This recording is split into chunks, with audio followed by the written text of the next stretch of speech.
Dat is het perfecte plekje? Ja, zo stond hij. Ja, dit maak je niet vaak in je leven mee. Hè? Dus de eerstvolgende keer las ik is in 2033. Nou, dan ben ik ongeveer 84. Dan zou het ook nog kunnen. Hè? Maar ja goed, je weet maar nooit hè? Of je dat nog een keer die kans krijgt. Ja, was het moeilijk?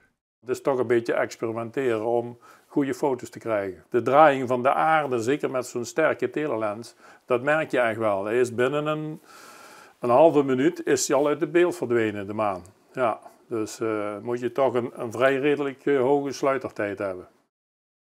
Ik heb 3 keer tussendoor het kaartje er even uitgehaald en naar de computer en even kijken wat is het geworden. Want op een computerscherm zie je het toch beter dan op de camera. Het kaartje erin. Op welke foto bent u het meest trots?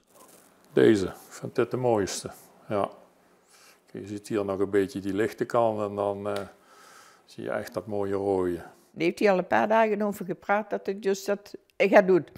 En ik zeg, nou ja, je doet maar. Ik zeg, maar ik ga lekker naar bed. En bekijk het je maar.